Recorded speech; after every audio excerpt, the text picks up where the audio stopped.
Long 5 weeks and a missed opportunity for justice. Missed opportunity to heal a lot of wounds in this country. Missed opportunity to remind the good officers that put on that badge that they aren't. Michael Slager. I'm Paisley Moore with your Black Collective Daily. The state murder trial for former North Charleston officer Michael Slager ended in a mistrial. A jury was unable to reach a unanimous decision to convict the officer in the shooting death of Walter Scott.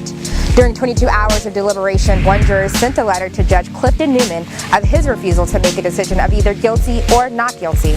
Jury foreman Dorsey Montgomery, the only African-American juror, spoke to several media outlets regarding his decision, along with 6 other jurors, to find Slager possibly guilty of manslaughter rather than murder. What Michael Slager did wasn't malicious.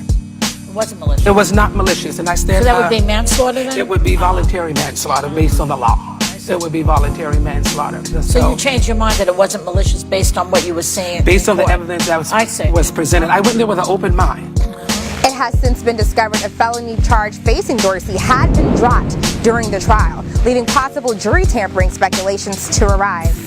We sat down with Anthony Scott, brother of Walter Scott, to get his reaction to the state mistrial.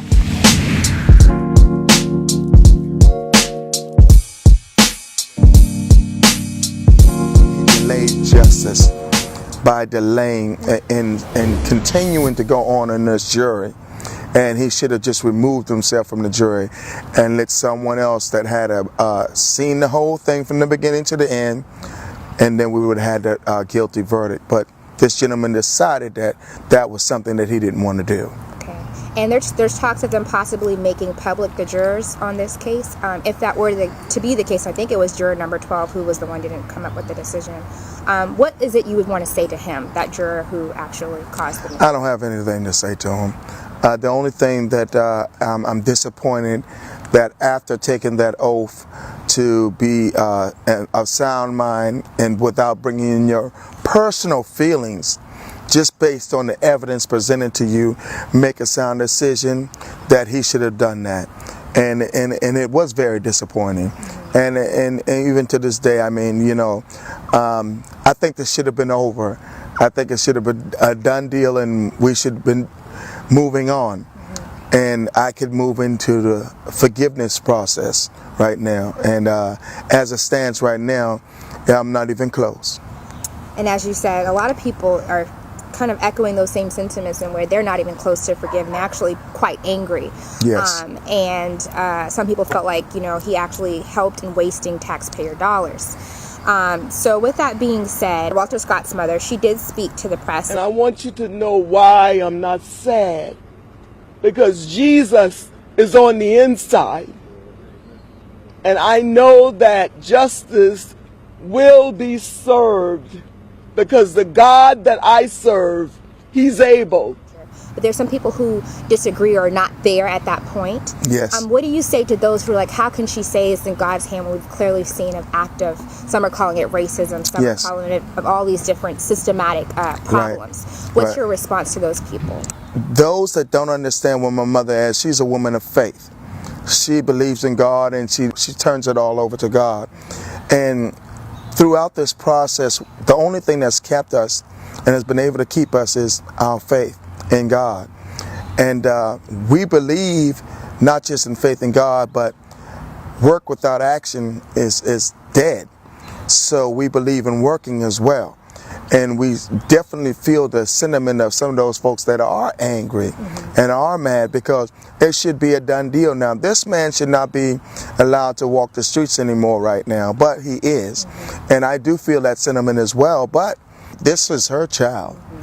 And if she can believe in the judicial system to the point where she feels like she's going to get justice for her son, I would say to those that are disappointed in her, to take her lead. As you said, faith without works is dead. Yes. They said a judge can go ahead and set another retrial date. Yes. How do you feel about that process, pending process possibly coming up again to go through a whole nother trial for Slager? Oh my gosh, it was 5 weeks, and it was long and it was tough. And not only that, but when you hear the defense bringing all these professionals that says this and says that, and then trying to bring in my brother's past and maybe even his present in there, which don't even have anything to do with my brother running away from this man the entire time, running away, and this man pulling out his weapon, getting in a stance and gunning him down and shooting him 8 times and hitting him 5 times. He was not in fear for his life. The normal thing that most policemen say, they're in fear for their life. And we know that after someone has ran away from you 18 feet and he's unarmed, there's nothing else that he can do to you. But this officer continued to say that he struggled for the taser, which there was never a fight, according to the witness, and we don't see that on film. And then that particular juror not being able to come up with a decisive decision on guilt or not guilt. Well, evidently he came up with not guilt. I mean, but he was guilty. But So it's hard. So you for the retrial of Slager? Oh, definitely I'm for the retrial of Slager. We got to have justice. He can't go free. He can't go free because he murdered my brother. It was murder. So despite the 5-week-long hard process, you are ready for it? Oh, I'm ready to go with it. I'm ready to do it again. As a matter of fact, they can start tomorrow. I'm ready to do it again. I mean, whatever it takes until we can get a guilty verdict. That man should not be allowed to walk the streets anymore. If it was me, if it was someone else that had done the same thing, I probably would have never have gotten bond and would still been in jail waiting this whole process out. And in this man's case, he got out and was free up until trial. And it was hard. It was a hard pill to swallow, but it's our judicial system, and it was his amendment right to be out on bond. How unfair I think it is, but it's the way the country was designed for things like that. Okay. And then let me ask you a question, just your response to this. But when some people would say, you know, I'm actually not surprised by this mistrial in Slager. We've seen it happen time and time again with police trials, even if they go on trial.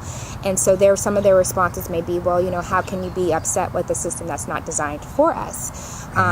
So what is your response to that reaction, I guess, for those who are not surprised by the mistrial? The system is designed for everyone.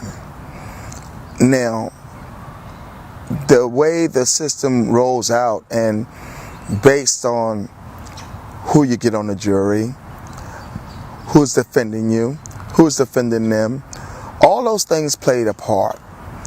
Now, I do believe that we as blacks have been in prison on a higher rate than other races based on how the judicial system work and how they try us. And it is difficult. It is difficult. We have to remain strong. We have to remain positive. And we're not selling out. We're not giving in. We're not giving up. We're determined, and that's what we're going to hold fast to. So what do you do until the days that you do have a retrial? How do you, I guess, I don't know, cope with what's happened to get prepared for what may happen as far as a retrial? How are you handling that? It's been difficult. It's been difficult all through. The trial process was very long and grueling, all day long in court. I mean, it's on my family, on my mom, and my dad. They were sick for the last 2 weeks. I mean, coughing and, I mean, just not doing well. But we seek justice, and we'll do whatever it takes to get justice, because it's not over. It's not over.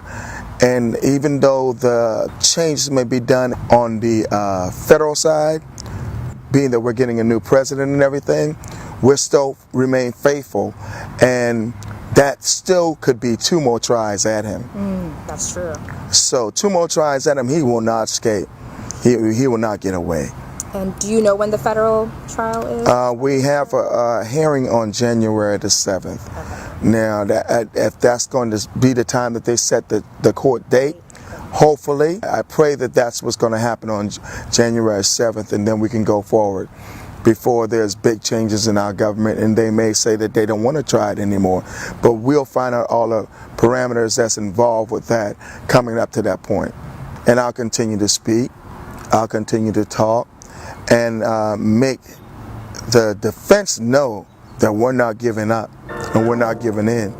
And we'll do whatever we have to do to make sure that his client spends the rest of his life in jail. Thank you. You're welcome. You're welcome. You're welcome. Thank you. Stay tuned for more information on the upcoming new trial. With your Black Collective Daily, I'm Paisley Moore.